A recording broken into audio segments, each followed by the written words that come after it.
Hello viewers, welcome back on my YouTube channel Bliss Ed learning by निशा।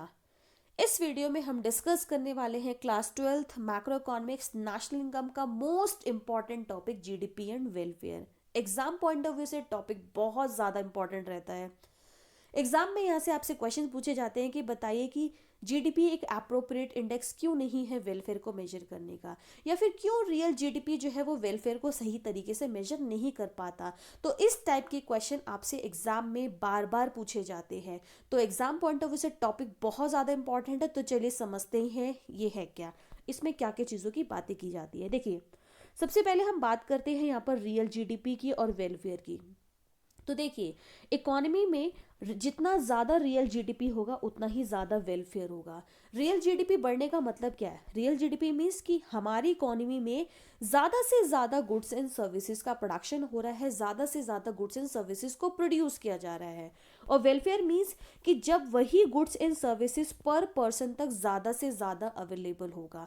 तो जितना ज़्यादा goods and services बनेगा तो सिंपल सी बात है, उतना ही ज़्यादा गुड्स एंड सर्विसेज पर पर्सन तक भी पहुंचेगा, यानी इकोनॉमी में आउटपुट बढ़ेगा, यानी एक तरीके से वेलफेयर बढ़ेगा। तो जनरल सेंस में बात करें तो इन नॉर्मल सेंस कि जब रियल जीडीपी बढ़ता है तो वेलफेयर भी बढ़ता है, लेकिन जब रियल जीडीपी कम होता है तो वेलफेयर भी कम होता है। बट कुछ ऐसे केसेस है जहां पर ये कॉन्सेप्ट फेल हो जाता है, कुछ ऐसे एक्सेप्शंस है जहां पर रियल जीडीपी बढ़ने की वजह से वेलफेयर नहीं बढ़ता है। इन जनरल सेंस बढ़ता है, बट कुछ ऐसे एक्सेप्शंस है जहां पर रियल जीडीपी की वजह से वेलफेयर नहीं बढ़ेगा।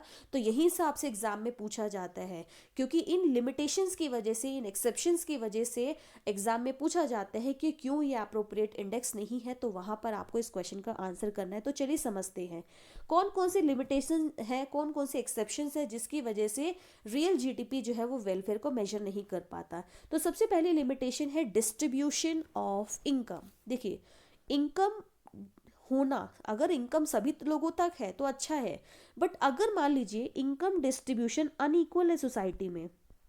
अनइक्वल मीन्स कि मान लीजिए अगर इनकम रिच के पास बहुत ज़्यादा है और पुअर के पास इनकम बहुत कम है, तो कैसे में वेलफेयर होगा? नहीं। सोसाइटी में रिच के पास तो बहुत पैसा है लेकिन पुअर के पास पैसा ही नहीं है। सोसाइटी वेलफेयर का मतलब क्या है? जो सोसाइटी में सभी लोगों तक वो बेनिफिट पहुंच रहे हैं, हर पर्सन के पास इक्वल डिस्ट्रीब्यूशन ऑफ इनकम हो रहा है। क्लियर है? या फिर मान लीजिए, सपोज मैंने आपको बोला कि हमारी इकोनॉमी में जीडीपी बढ़ रहा है, हमारी इकोनॉमी में मान लीजिए जीडीपी बढ़ रहा है, लेकिन स्टारवेशन डेथ भी बढ़ रही है। तो क्या ये वेलफेयर है? नहीं। जीडीपी बढ़ तो रहे लेकिन स्टारवेशन डेथ बढ़ रही है, लोगों की भूख की वजह से डेथ क्या हो रही है? ज़्यादा हो रही है। इसका मतलब क्या है? जो सोसाइटी में पुअर सेक्शन के लोग हैं उन तक वो इनकम नहीं पहुंच पा रही है।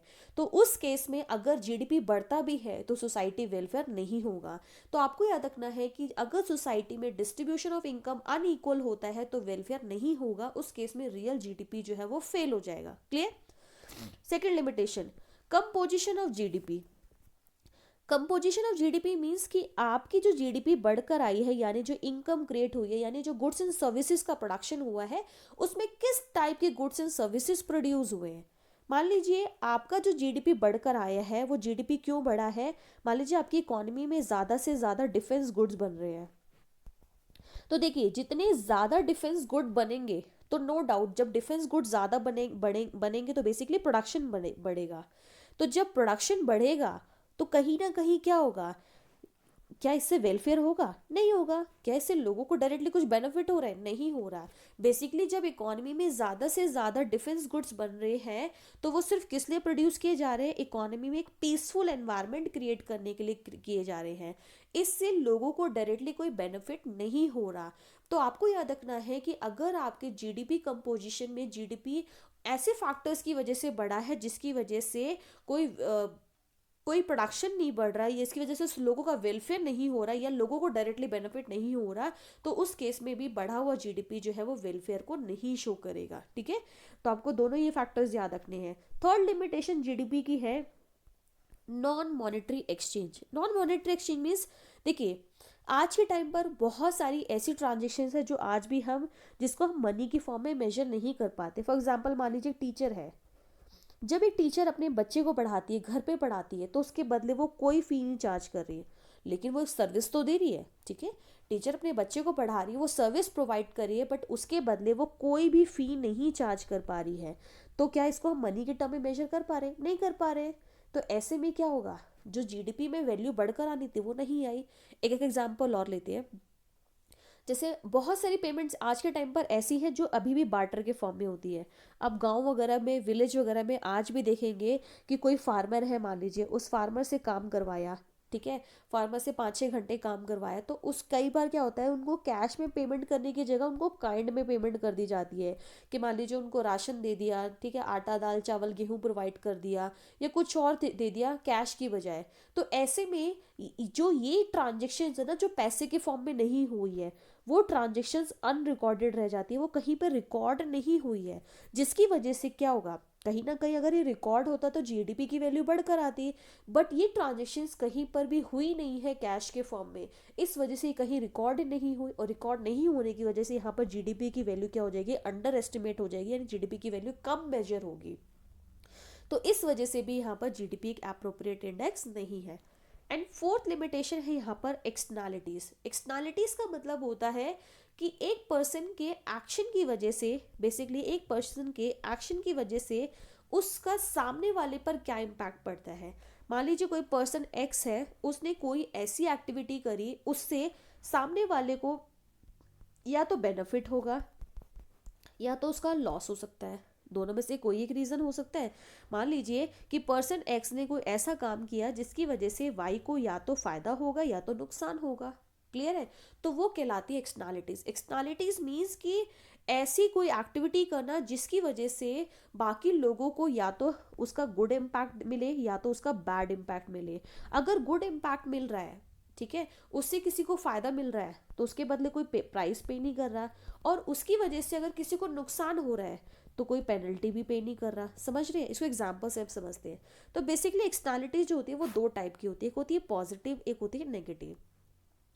पॉजिटिव एक्सटर्नैलिटीज मीन्स कि मान लीजिए कोई पर्सन एक्स है, उस पर्सन एक्स ने अपने घर के आसपास गार्डनिंग करी, तो उसका पड़ोसी है वाई, वाई उसके घर के आसपास रहता है, तो गार्डनिंग तो एक्स ने करी है, लेकिन उसका फायदा वाई को भी मिल रहा है, जो फ्रेश एयर होगी वो वाई भी लेगा, ठीक है।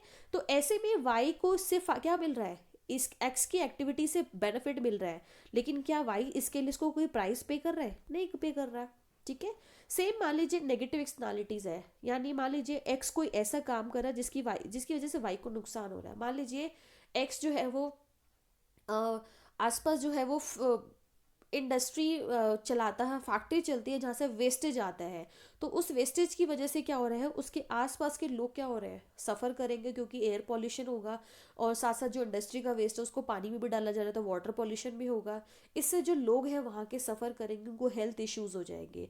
तो क्या इस केस में एक्स की वजह से वाई को और लोगों को नुकसान होता, तो क्या एक्स ने यहाँ पर कोई पेनल्टी पे करी? नहीं पे करी। तो ये कहलाती है एक्सटर्नैलिटीज, ठीक है। तो दोनों ही केस में देखिए क्या हो रहा है, दोनों ही केस में जीडीपी जो है वो सही मेजर नहीं होगा, क्योंकि यहाँ पर इसको प्राइस पे करना चाहिए था, इसको बेनिफिट मिल रहा है, बट उसने नहीं किया, तो यहाँ पर जीडीपी की वैल्यू कम हो गई। सेम यहाँ पर एक्स को पेनल्टी पे करनी चाहिए थी, क्योंकि इसकी वजह से दूसरों को नुकसान हो रहा है, तो उसने भी नहीं पे किया।